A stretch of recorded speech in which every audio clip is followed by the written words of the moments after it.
नमस्कार, हमारे खास कार्यक्रम क्या हाल है में आपका स्वागत है। मैं हूं राकेश चतुर्वेदी। इस समय मध्य प्रदेश में बात करें तो ओबीसी आरक्षण एक बड़ा मुद्दा बना हुआ है। इसके साथ ही मध्य प्रदेश में इस बात को लेकर बहस छिड़ गई है, क्या जो आरक्षण है वो 50% से ज़्यादा होना चाहिए। क्या ओबीसी को जो आरक्षण है 27% दिया गया है, क्या वो होना चाहिए। और पूरे मामले की जो निगरानी है मध्य प्रदेश हाई कोर्ट कर रहा है। हाई कोर्ट ने मध्य प्रदेश सरकार से पूछा है कि आखिरकार आरक्षण किस वर्ग को कितना हो और क्या 50% से ज़्यादा हो सकता है। ये जो है विषय है पूरे समूचे मध्य प्रदेश में ताज़ा बना हुआ है। और चूंकि अब मध्य प्रदेश में जो कुछ समय बाद चुनाव भी होना है तो सरकारें भी चाह रही हैं कि कहीं ना कहीं इस पूरे मामले का हल निकले। हमारे साथ ओबीसी वर्ग से कुछ लोग मौजूद हैं। आप जो पूरे आरक्षण मामले को लेकर लगातार लड़ाई भी लड़ रहे हैं, क्या सोच रहे हैं आप कि ओबीसी वर्ग को जो आरक्षण की बात चल रही है। पहला सवाल तो मेरा यही है, क्या आरक्षण होना चाहिए। नहीं, बिल्कुल होना चाहिए। आरक्षण कोई खैरात या भीख नहीं है, ये रिप्रेजेंटेशन है।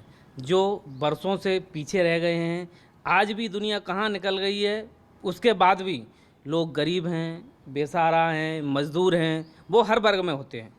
हम उसका नहीं कह रहे, जैसे 10% मिला हुआ है हम उसका भी कहते हैं कि उनको भी मिलना चाहिए, कोई दिक्कत नहीं। लेकिन ओबीसी इस प्रदेश में 50% से ज़्यादा हैं, उसके बाद भी उनको 27% आरक्षण नहीं मिल पा रहा है। बहुत सारे लोग कहते हैं कि आरक्षण 50% से ज़्यादा नहीं होना चाहिए। मैं उनको कह देना चाहता हूँ कि आप सबसे पहले जिस चीज़ का वो हवाला देते हैं कि इंदिरा साहनी जजमेंट में ऐसा कहा गया है कि रिजर्वेशन 50% से ज़्यादा नहीं होना चाहिए। सबसे पहले उनको इंदिरा साहनी जजमेंट पूरा पढ़ना चाहिए, और खासकर पैरा क्रमांक 94 और 95।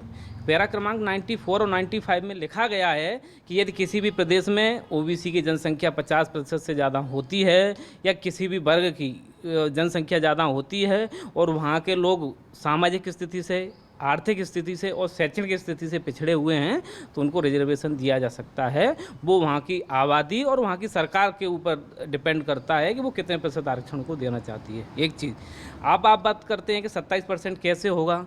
आपको बता दूं कि तमिलनाडु में मात्र ओबीसी को अकेले को 50% है, एसटी को 1% है और एससी को मिलाकर टोटल 67% रिजर्वेशन है। वहाँ भी तो रिजर्वेशन है। अब कैसे हो गया कि 50% से ज़्यादा नहीं हो सकता।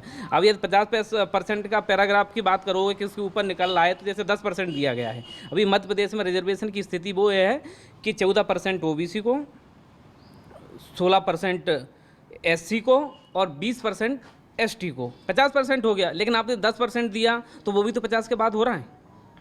अतः इस तरीके की जो भ्रामक परिस्थितियां फैला रखी हैं, कितने से ज़्यादा नहीं होना चाहिए, ऐसा नहीं होना चाहिए, इन सब चीज़ों को छोड़कर आपको यहाँ के स्टेट की जानकारी रखना चाहिए कि इस प्रदेश में ओबीसी कितना है, उसकी शैक्षणिक स्थिति क्या है, उनकी आर्थिक स्थिति क्या है, उनका इस समय सरकार में हाईकोर्ट ने ये तमाम बिंदुओं पे जानकारी भी मांगी है सरकार से, तो ये क्या जानकारी पेश कर चुकी है। बच रही है, जवाब प्रस्तुत नहीं करना चाहती है, घुमा फिरा के बात कर रही हैं। ना तो कोई कमेटी बनाते हैं, जब तक आप कमेटियां नहीं बनाओगे, एक जांच दल नहीं बनाओगे, वो पूरा उस पर फोकस करके नहीं पूरे प्रदेश से आंकड़े इकट्ठे करेंगे, तो आप कैसे हाईकोर्ट में दे पाओगे। सबसे पहले सरकार को इसके लिए एक जाँच कमेटी टाइप की, एक आयोग टाइप का बनाना। वैसे पिछड़ा वर्ग आयोग है, वो अभी खाली पड़ा हुआ है, उसके थ्रू या एक नई कमेटी के थ्रू उनको पूरे प्रदेश में ये आंकड़ा निकालना चाहिए कि ओबीसी की शैक्षणिक स्थिति क्या है, सामाजिक स्थिति क्या है, कितने लोग अभी पढ़े लिखे होने के बाद भी बेरोजगार कितने हैं, उनकी नौकरी में कितना अभी प्रतिनिधित्व है और कितना होना चाहिए, सब आंकड़ा। आपको भी लगता है कि आरक्षण होना चाहिए और है तो बढ़ना चाहिए। बिल्कुल आरक्षण होना चाहिए। आज मध्य प्रदेश में 50% से ज़्यादा लोग ओबीसी वर्ग से आते हैं। जब एससी के लिए है, एसटी के लिए है, तो ओबीसी को 27% आरक्षण क्यों नहीं दे रहे हैं। आज इनने आरक्षण बढ़ाया है, 10% सवर्णों को आरक्षण दिया है। तो इस स्थिति में देखा जाए, कई राज्यों में ओबीसी अन्य वर्गों को, सभी वर्गों को आरक्षण है। हम मध्य प्रदेश में मांग कर रहे हैं हमारे ओबीसी वर्ग के भाइयों को 27% आरक्षण दें। कई पिछड़े हैं, कई दलित हैं, कई गरीब लोग हैं जो ओबीसी से आते हैं, उनके लिए ये आरक्षण प्रक्रिया बरसों से चली आ रही है। तो इसमें 27% आरक्षण देने में सरकार को क्या हो रहा है। बढ़िया टीम बनाएं, जांच कराएं, सारी चीज़ें करें। सरकारें तो यही कह रही है ना कि कांग्रेस भी बोल रही है हम भी देने को तैयार हैं 27%, बीजेपी बोल रही है हम भी देने को तैयार हैं 27%, फिर अटक कहाँ रहा है मामला। फिर ये दे क्यों नहीं रहे हैं। जब ये कहने के लिए तैयार हैं तो इनका ये वचन झूठा कहाँ जा रहा है। आज भारतीय जनता पार्टी की सरकार है, राज्य में है, केंद्र में है, फिर ये 27% आरक्षण के ऊपर क्यों टिप्पणी लगा रही है, क्यों ये पीछे हट रहे हैं। इनको आरक्षण देना चाहिए, ये गुमराह कर रहे हैं, ये भाजपा सरकार गुमराह कर रही है इन लोगों को आरक्षण के लिए कार्रवाई कोर्ट में तो कहा है सरकार ने कि 27% होना चाहिए आबादी के हिसाब से। ये कहते कुछ हैं करते कुछ हैं, इनकी कथन कुछ है और करनी कुछ है। नहीं मिल पा रहा है तो क्या आप संख्या के हिसाब से आपको भी लगता है कि जिस हिसाब से जनसंख्या होती है उसी हिसाब से आरक्षण हो? जी बिल्कुल, जिस हिसाब से जनसंख्या होती है उसका 50% तो होना ही चाहिए कम से कम। और अब आरक्षण मिल जाएगा, ओबीसी को मिलना चाहिए। उसके बाद नौकरियां भी करनी है। पढ़े लिखे लोग बैठे हैं, पढ़े लिखे होने के बाद भी रोजगार है तो क्या मतलब इतना पढ़े लिखे होने का? पढ़े लिखे होने के बाद कुछ फ़ायदा तो मिले उसका। नौकरियां तो कहीं नहीं निकल रही हैं, आपको दिख रहा है नौकरियां निकल रही हैं? तो तभी तो निकलेंगे, अब फाइनल तो है। आप क्या सोचते हैं, ये आरक्षण जैसी कोई व्यवस्था होना चाहिए? नहीं, व्यवस्था तो होनी चाहिए। अब संविधान में अगर लिखा है तो व्यवस्था तो होनी चाहिए ओबीसी में, आरक्षण में, और जो हक है वो मिलना चाहिए ऐसे सिविलाइजेशन में। तो ये जो विभाजन है कि किसको किसका कितना आरक्षण मिले, ये कैसे हो? ये कमेटी बैठा के ही तय करें कैसा क्या हो। जो बात चल रही थी, जो अध्यक्ष जी ने कहा था, उसी पे सहमत है कि कमेटी बैठाए, लोग बैठाएं, देखें, उसको करें, जाँचें करें किसको कितना मिलना चाहिए उनका। अच्छा, आपकी जो राजनीतिक दल हैं उनसे चर्चा हुई है, वो क्या चाहते हैं? राजनीतिक दल क्या चाहते हैं? राजनीतिक दलों से चर्चा हुई है। हमने जो यहाँ के पिछड़ा वर्ग के जो मंत्री हैं रामखिलावन पटेल जी, उनसे भी बात करी है। हमने उनको भी अपना पूरा बताया है कि जैसे कि सुप्रीम कोर्ट में एट्रोसिटी एक्ट को सुप्रीम कोर्ट ने ख़त्म किया था, लेकिन संसद ने क्या किया, उसको सुपरसीड करके अपना वीटो पावर लगा के उस कानून को रद्द करके दोबारा से अध्यादेश ला के उसको कानून बना दिया। तो ऐसे ही मध्य प्रदेश सरकार को विधानसभा में उसके खिलाफ उसको सुपरसीड करके अपनी वीटो पावर लगा के उसको दोबारा से अध्यादेश ला के कानून बना के उसको फिर दोबारा से सेंटर के लिए अब 9वीं अनुसूची में डालने के लिए भेज दो। 9वीं अनुसूची ऐसी एक अनुसूची है कि इसमें यदि कोई भी नियम या कोई भी चला जाता है फिर उसको कोर्ट या सुप्रीम कोर्ट भी चैलेंज नहीं कर सकता है। जैसे तमिलनाडु में जो 50% आरक्षण जो ओबीसी को मिला हुआ है वो उन्होंने वहाँ के संविधान की 9वीं अनुसूची में डाल दिया है। मतलब अब उसको सुप्रीम कोर्ट भी चैलेंज नहीं कर सकता क्योंकि वो संविधान की 9वीं अनुसूची में पहुँच गया। अच्छा, चलिए, ये आपकी जो मांग के अनुसार आरक्षण लाभ मिल भी जाए तो उससे क्या होगा? मध्य प्रदेश में जो ओबीसी वर्ग है क्या प्रभाव पड़ेगा उससे? नहीं, उससे बहुत प्रभाव पड़ेगा। जो दबे कुचले लोग हैं, गरीब हैं, किसान हैं, मजदूर हैं, जो कोई गांव का बच्चा है वो खेती किसानी भी कर रहा है, भैंस भी चरा रहा है और पढ़ने भी जा रहा है, दोनों चीज़ कर रहा है। भाई जैसे भोपाल में या बड़ी सिटी में तो लोग हैं उनके पास सिर्फ एक ही काम है कि वो पढ़ते लिखते हैं, इसके अलावा और कोई काम तो है नहीं उनके पास। लेकिन वो क्या कर रहा है, वो पढ़ भी रहा है, भैंस भी चरा रहा है, खेती भी कर रहा है, जब घर परिवार में और कोई काम आ जाता है तो वो भी करता है, फिर उसके साथ पढ़ता भी है। तो उसकी स्थिति को देखो, जब उसको उस चीज़ में मौका मिलेगा, उसको उस जगह कुछ उसका एक रिप्रेजेंटेशन टाइप का कुछ नंबर उसके जो वहाँ पे उसके आरक्षण के लिए रिजर्व रहेंगे तो कम नंबर पे वो आके वहाँ पे अपने आप को सुरक्षित महसूस कर सकता है। उसका भविष्य जो आज गाय भैंस में लगा हुआ है वो कल आके कभी मध्य प्रदेश के किसी भी डिपार्टमेंट में आके नौकरी करेगा। तो अभी आपका जो ओबीसी SC ST एकता मंच है, ये मंच क्या कर रहा है, इसमें क्या भूमिका अदा कर रहा है? नहीं, बिल्कुल, आज हमारी मीटिंग थी, जो संविधान के जानकार थे, कुछ हमारे अधिकारी वर्ग के लोग थे, उनके साथ हमने एक बैठक रखी हुई थी। हमने इनके जो छोटे छोटे पहलू हैं, जो टेक्निकल पहलू हैं, उस पर हमने चर्चा करी। फिर उसके बाद हम कुछ वकीलों के साथ में कल मीटिंग रख रहे हैं। उसके बाद हम तय करेंगे कि हमारा जो रिप्रेजेंटेशन जो एक ज्ञापन टाइप का बना के हम सरकार के मुखिया को और जो मिनिस्टर्स हैं ओबीसी के, उनको हम देंगे कि आपको नहीं मालूम लेकिन हम बता रहे हैं कि आप इसको कैसे चैलेंज कर सकते हो, आप 27% का आरक्षण कैसे लागू करा सकते हो। हम उसकी बारीकियों को भी पढ़ रहे हैं। आज कुछ अधिकारियों के साथ बैठे, कुछ हमारे जो इसके बहुत अच्छे जानकार थे संविधान के बारे में, उनसे हमने टेक्निकल इश्यूज़ पे चर्चा करी। अब कल हम वकीलों के साथ बैठ के हम न्यायिक पक्ष की उस पर समीक्षा करेंगे। उसके बाद फिर हम सरकार के साथ मिलके और हम सरकार को अपना ज्ञापन के तौर पे जो है ओबीसी SC ST एकता मंच है, ये खुद अब तैयारी कर रहा है कि किस तरह से सरकार पक्ष रख के ये सरकार को सजेशन देने जा रहे हैं अब। जी जी जी। किस तरह का सजेशन रहेगा? ये हमारे अध्यक्ष जी अब तय करेंगे किस तरीके का, क्या मीटिंग थी। हाँ। उसके बाद तय करेंगे कैसा क्या करना है। आपको क्या लग रहा है कि सरकार ठीक से नहीं रख पा रही पक्ष? नहीं रख पा रही। अगर सरकार ठीक से पक्ष रखती तो हम लोगों को इतना कहने का और आपको कहने का मौका ही नहीं मिलता। फिर तो हम तो ये करते कि भाई हम पार्टी विशेष की बात नहीं कर रहे हैं, हम क्या कहते समाज संगठन की बात कर रहे हैं। तो ये कहते कि ठीक है शिवराज जी ओबीसी के, उनने ओबीसी की हक की लड़ाई करी, फिर हम लोगों को ये और आपको कहने का मौका ना हमको सुनाने का मौका मिलता तो सरकार तो कोई पक्ष नहीं रख रही। हाँ, सरकार बोलती है। ये बीजेपी ने आज से लगातार बोल रही कि जो कांग्रेस सरकार लेकर आई थी 27% आरक्षण, जल्दबाजी में सब कर दिया, ड्राफ्टिंग ठीक से नहीं की गई। नहीं, जल्दबाजी में नहीं किया। जल्दबाजी में तो हम ये कह सकते कि जल्दबाजी में सरकार गिर गई।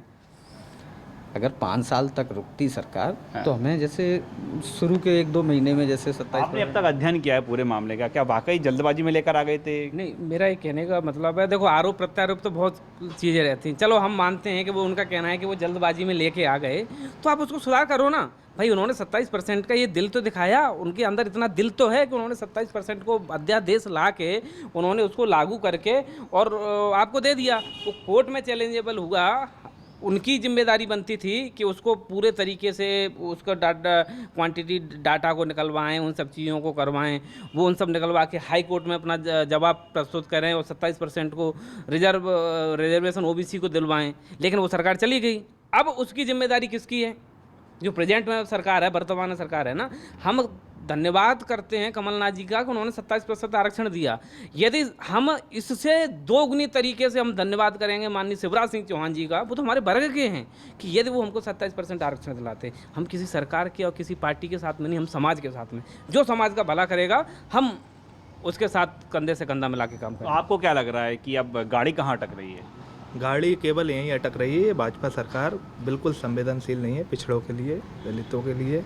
इनको जब वो अध्यादेश पहले पास, लेकिन बीजेपी ने तो ओबीसी वर्ग से मुख्यमंत्री बनाया है। ओबीसी वर्ग से मुख्यमंत्री बनाया, तो फिर ये 27% आरक्षण देने में इतनी डील क्यों हो रही है? जब अध्यादेश पास हो चुका था पिछली सरकार में, सारी चीज़ें हो चुकी थी, उसके बाद इतनी डील क्यों हो रही है? तो ये भी तो एक प्रश्न है कि जब पिछड़ा वर्ग से भाजपा में मुख्यमंत्री है, उसके बाद भी अध्यादेश क्यों नहीं लागू हो पाया अभी तक? ये सबसे बड़ा गंभीर प्रश्न है। शिवराज सिंह चौहान जी को जल्द से जल्द इस पर फैसला लेना चाहिए। ओबीसी वर्ग के लिए 27% आरक्षण लागू करें, यही हम सब तो लोग। ये थे जो ओबीसी SC ST एकता मंच के तमाम पदाधिकारी, और आरक्षण को लेकर वर्तमान में किस तरह के हालात हैं और ये एकता मंच क्या चाहता है, उनसे चर्चा की। और अन्य लोगों से भी चर्चा करेंगे कि आखिरकार आरक्षण को लेकर वो क्या सोचते हैं। आरक्षण को लेकर आखिरकार आम लोग क्या सोचते हैं, ये जानने के लिए हम एक बाज़ार में पहुँचे हैं। और देखिए कुछ लोग यहाँ पर मौजूद हैं, और जाहिर तौर पर जो हमने बात कही है कि आरक्षण एक बड़ा इशू है। आप आरक्षण को लेकर कुछ चर्चा करना चाहते हैं? क्योंकि हाई कोर्ट में बात करें, अभी मामला चल रहा है, ओबीसी का आरक्षण बढ़ना चाहिए, 27% होना चाहिए। आप लोगों की क्या राय है? सर हमारी तो यही राय है कि जो आरक्षण है वो इक्वली होना चाहिए, है ना। कोई व्यक्ति अगर कैपेबल है तो उसको उसकी पूरी क्वालिटी का, उसको पूरा रिजल्ट, उसका जो भी क्या बोलेंगे अपन, फ़ायदा मिलना चाहिए सर। कि जैसे अगर मान लीजिए मैं आरक्षण में आ रहा हूँ, मैं ला रहा हूँ 50%, ये भैया एक नॉर्मल है, ये ला रहे हैं 80%, बट इनका नहीं हुआ और मेरा हो गया, तो सर ये कहीं ना कहीं ये गलत है। ऐसा होना नहीं चाहिए, इक्वलिटी होना चाहिए, इक्वलिटी होना चाहिए। मतलब आरक्षण हो ना हो क्या? देखिए एक्चुअली इसमें देखिए आरक्षण जो लोग रियल उसके उम्मीदवार हैं उन पे आरक्षण रखिए। बाकी ऐसा नहीं कि आप मतलब जो लोग कैपेबल हैं उनको भी आप सारी फैसिलिटीज दे रहे हैं, ये गलत है। आरक्षण मतलब खत्म कर देना चाहिए सर। जो रियलिटी है उसमें रियलिटी बेस आप इंसान, व्यक्तिगत इंसान के पास पहुँचिए जो रियल उसके मतलब कैपेबल है, ये रिक्वायरमेंट जिसको है। ऐसा नहीं कि देखिए आज देखिए कलेक्टर है, एक मंत्री है, लेकिन उसको भी सारी मतलब सब कुछ आरक्षण लिए बैठा हुआ है, ये गलत है। उसको ऑलरेडी अपने आप से खुद उसको रिव्यू करना चाहिए, हो जाना चाहिए। और देखिए मैं जनरल कैटेगरी से आता हूँ, ऐसा नहीं कि जनरल मतलब फुलफिल कंप्लीट, ऐसा नहीं। जनरल में देखिए सारी सुविधाएं नहीं मिल पाती हैं, बहुत से लोग गरीब होते हैं। जो आज के देखिए कोरोना टाइम में देखिए आप 10% आ गया है सवर्णों के लिए आरक्षण आ गया है, लेकिन इसके बाद वही तो बात ना। देखिए लोगों के माइंड में होता है ना जनरल मतलब टॉप, ऐसा नहीं होता है। जनरल में भी बहुत लोग गरीब होते हैं। तो रियल व्यक्ति के पास पहुँचिए कि कौन किसको रिक्वायरमेंट है आरक्षण की या किसको नहीं, बस इतना कहूँगा। आवश्यकता खत्म कर है, देना चाहिए सर, खत्म हो जाने चाहिए। बिल्कुल सर, टोटली सबको बराबर। लेकिन आरक्षण तो इसलिए है ना कि निचला तबका जो है ऊपर आ जाए। सर आ सकता है सर, वो खुद मेहनत कर रहा है, खुद मेहनत करके भी तो आ सकता है सर। दूसरे की मेहनत के ऊपर पैर रख के क्यों आगे बढ़ रहा है? वो खुद मेहनत करके आगे बढ़े ना सर। आपका क्या सोचना है? सर देखिए आरक्षण तो होना चाहिए, क्योंकि कारण क्या है कि आरक्षण होना चाहिए पैसे के ऊपर, कंडीशन के ऊपर। अगर कोई वैसा जनरल कैटेगरी का भी है तो उसको भी आरक्षण मिलना चाहिए। अगर उसके पास में उतना पैसा नहीं है, क्योंकि ज़रूरी नहीं है कि जनरल वाला हो उसके पास में पैसा होगा। वैसे ही अगर कभी आप दूसरी कास्ट की बात करते हैं तो दूसरी कास्ट में आप देखेंगे कि बहुत से लोगों के पास पैसा नहीं है और बहुत से लोगों के पास है भी। तो आरक्षण उन्हीं को मिलना चाहिए जिनकी मतलब कंडीशन ख़राब है।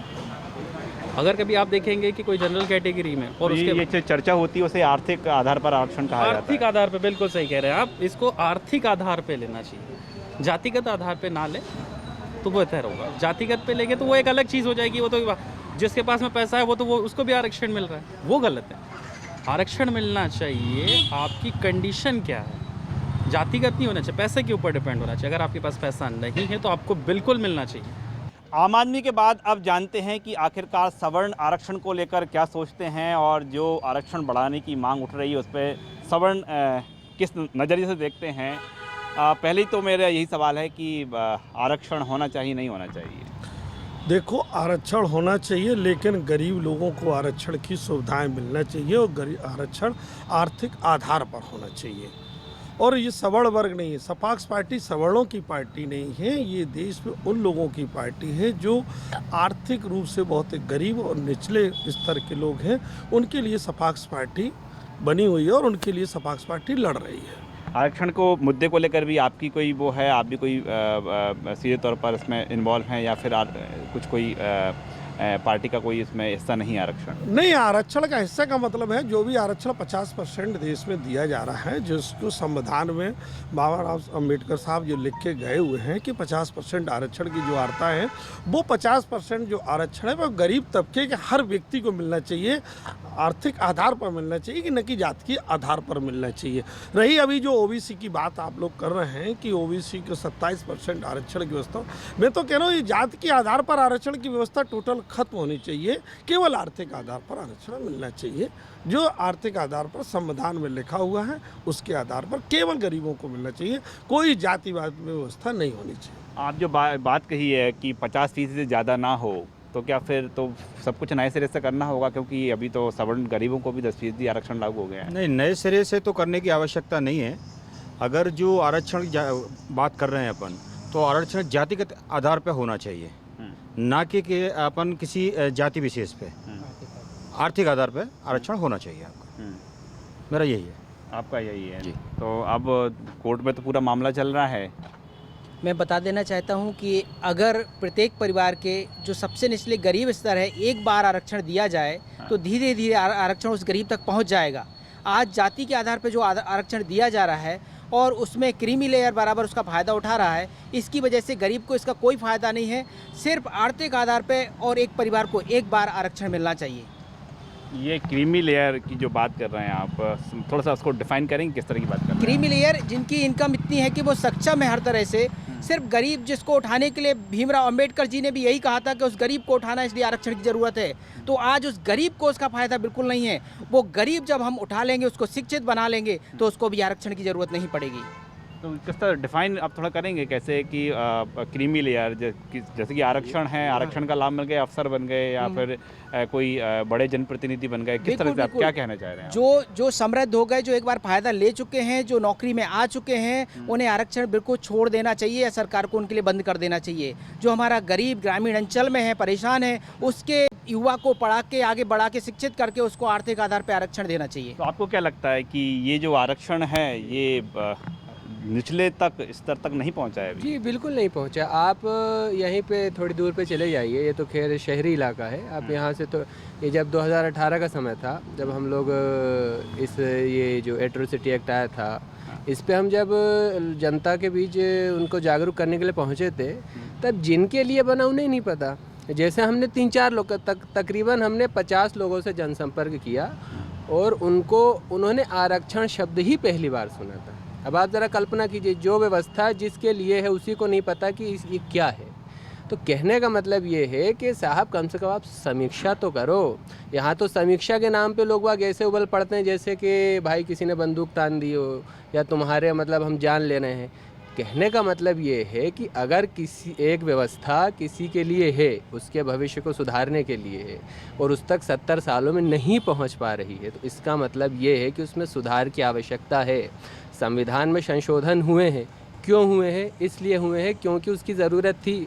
और वर्तमान समय की ज़रूरत यही है कि आप जो आरक्षण व्यवस्था है एक बार उसकी समीक्षा करे और गरीबों तक उसका लाभ कैसे पहुंचे, इस पर संसद में बाकायदा जैसे CA NRC पे अच्छी खासी लंबी बहस चली थी, एक इस पे बहस हो और एक निष्कर्ष निकले और इससे जो अपना जातिगत आरक्षण की व्यवस्था है इसकी समीक्षा करके इसको पुनः मंथन होना चाहिए कि कितने गरीबों को आरक्षण का लाभ मिला है। बेशक होना चाहिए। आप देख लीजिए कि 70 वर्षों में 10 साल का आरक्षण लाया गया था, लेकिन 10 साल में मुझे लगता है कि 70 वर्ष में आरक्षण मात्र 20% लोग, जैसे मैं आयुष बन गया, मेरा बच्चा, मेरा नाती, मेरा बनती, तो मात्र 20% लोगों में ऊपर नीचे हो रहा है ये।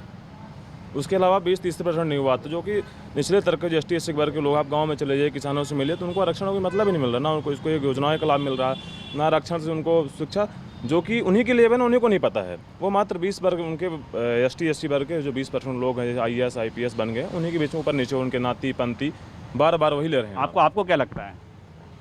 बिल्कुल आर्थिक आधार पे आरक्षण होना चाहिए। आर्थिक आधार पर ही जो बार बार बात कही जा रही है ना कि आरक्षण है जहाँ तक पहुँचना चाहिए, जिन लोगों को लाभ मिलना चाहिए उन तक नहीं मिल पा रहा है। हाँ, आरक्षण क्या है, आरक्षण सामान्य वर्ग में भी चाहे जितने भी हैं गरीबी आधार पर होना चाहिए। जिसका गरीब है उसको होना चाहिए। दूसरी बात, आरक्षण के चक्कर में ही पूरा सर्वनाश हो रहा है। ये सर्वनाश हो रहा है जैसे अपन इंजीनियर को लेते हैं, सिविल कास्ट के छोटे लोग जो हैं, जो आरक्षण के थ्रू इंजीनियर बन गए हैं 50% 40% नंबर वाले, और उनको अपन ब्रिज बनवा रहे हैं, वो ब्रिज गिर रहा है, ब्रिज जो टूट रहा है उसका कारण आरक्षण ही है। जो हमारे पढ़े लिखे सामान्य वर्ग के लोग और भी जो लोग हैं और जो सामान्य पढ़े लिखे लोग हैं उनको आरक्षण नहीं है, उनको बिना नंबर के कारण भी नहीं हो रहा। 90% वाला घूम रहे हैं और 50% वाला IG बन रहे हैं। इसी चक्कर जरूरत बताई जा रही ना नीचे तबके को उठाने के लिए। तबके को उठाना है, हम ये नहीं करेंगे नहीं उठाइए, उसको पढ़ाई में पैसा दीजिए, उसको पढ़वाइए। लेकिन क्या है, जो नौकरी में जब आरक्षण अपन दे रहे हैं उसको, अब एक चीज़ बताइए, जो बढ़िया डॉक्टर पढ़ा लिखा सामान्य वर्ग का घूम रहा है रोड पे, और जो जिसको आरक्षण मिला है वो जाकर के वो देख रहा है, उसको मलेरिया का ही पता नहीं है जो मलेरिया कौन चीज़ है, उसको किसी बीमारी का पता नहीं है जो क्या होगा, लेकिन वो आरक्षण में आरक्षण के चक्कर में वो आगे बढ़ रहा है। और कोई बात नहीं है। आरक्षण पूर्णतः खत्म होना चाहिए, जातिगत आधार पर होना चाहिए, और शिक्षा में, स्वास्थ्य में और निर्माण में कभी आरक्षण नहीं होना चाहिए। चीज़ों को छोड़ना होगा आरक्षण से, जिस तरह बात कही जा रही है। देखिए, आरक्षण तो छोड़ना चाहिए, आरक्षण नौकरी में बिल्कुल नहीं मिलना चाहिए किसी प्रकार की। और मेरा ये सोचना है कि जो गरीब तबके के लोग हैं उनको पढ़ाई का फ़ायदा देना चाहिए और पढ़ाई होनी चाहिए। मतलब मेरे जैसे कोई गरीब व्यक्ति है, चाहे किसी भी जाति का हो, किसी भी धर्म का हो, उससे कोई मतलब नहीं है, उसको सुविधाएं दो, पढ़ाई में दीजिए, आपको स्वास्थ्य की सुविधा दीजिए, उसको खाने पीने की सुविधा दीजिए, लेकिन सबको योग्यता को आनंद नहीं होना चाहिए। आज मान लो 0% वाला भी देखा प्रोफेसर बन गई है मैडम, और यहाँ 90% वाले को नौकरी नहीं मिल रही। ये देश में क्या विडम्बना है कि ऐसा देश, इसीलिए तो यहाँ का जो क्रीम है वो सब विदेश क्यों जा रहा है। आज कोई भी विश्व का कोई भी देश देख लो जिसमें भारत का आदमी नहीं, भारत का आदमी वहाँ क्यों गया, उसका रीजन क्या है। यहाँ ऐसा नहीं है। और वहाँ पर ये जो राफेल की बात करते हैं, ये बनाने वाले भारत के ही लोग हैं। जो विदेश में बड़े बड़े लोग बैठे हुए हैं, सब भारत के लोगों को क्रीम ले जाते हैं। यहाँ पर है क्या, एजुकेशन है क्या, एजुकेशन जिसको ABCD मालूम नहीं है, 0% आ रहा है वो प्रोफेसर है, 0% आ रहा है वो लेक्चरर है, 0% आ रहा है 10% पे वो बन गया क्या, डॉक्टर बन गया। 10-20% पे डॉक्टर। आपको क्या लगता है जो सरकार है इसमें मंथन कर रही है, सरकार है उसमें आप क्या कहेंगे? सरकार ना कोई मंथन कर रही नहीं कर, दोनों सरकार जो कांग्रेस और BJP है दोनों कुछ नहीं कर रही है, लोगों को भ्रमित कर रही है, और दोनों के चक्कर में ये देश के और प्रदेश के लोग पिस रहे हैं, बाकी कुछ नहीं हो रहा। दोनों पार्टियां भ्रमित करती हैं। जब भी वोट की राजनीति करने के, कभी आरक्षण का मुद्दा उठा देंगे, कभी OBC का मुद्दा उठा देंगे, कभी SC ST का मुद्दा उठा देंगे, उसके अलावा कुछ नहीं करते। दोनों सरकार हमें बता दे क्या किया।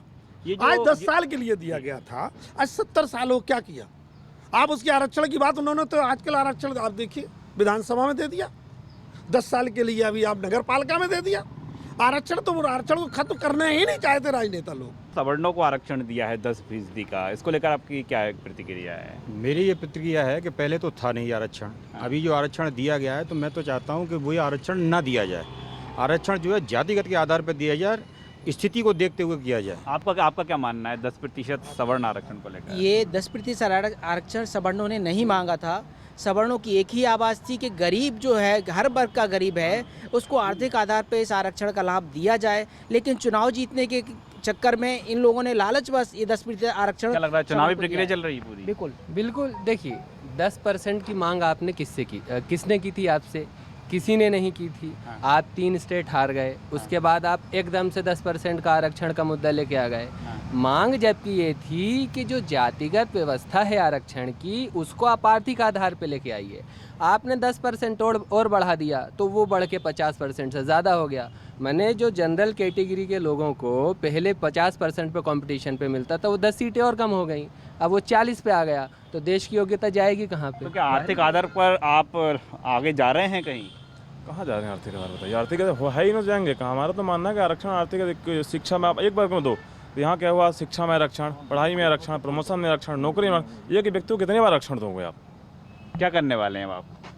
आरक्षण के खिलाफ हम मुहिम छेड़ेंगे, ऐसा नहीं, अभी हम कर भी रहे हैं और ज्ञापन भी दे रहे हैं। आरक्षण नहीं होना चाहिए, एकदम नहीं होना चाहिए। आप क्या करने वाले हैं? देखिए, आरक्षण पे जो हमारी मुहिम बहुत तेज़ी से चल रही है और मैं आरक्षण को 50% के अंदर गरीबी के आधार पर, आर्थिक आधार पर मिलना चाहिए, उसकी मुहिम मेरी चल रही है और पूरे प्रदेश में नहीं, पूरे देश में उसको लेके मैं मुहिम चला रहा हूँ। उसके पीछे हम 30 तारीख सितंबर में एक आंदोलन भी दोबारा करने वाले हैं। देखिए, बात करें आरक्षण को लेकर, हमने हर वर्ग की प्रतिक्रिया जानी है और सीधे तौर पर कहीं ना कहीं एक बात ज़रूर सामने आ रही है कि आरक्षण जिस निचले तबके व्यक्ति को, आखिरी पंक्ति के व्यक्ति को मिलना चाहिए, वहां तक नहीं पहुंचा है। और यही बार बार कहा जा रहा है कि एक बार निचले तबके के व्यक्ति तक आरक्षण पहुंचे, इसकी समीक्षा होना चाहिए।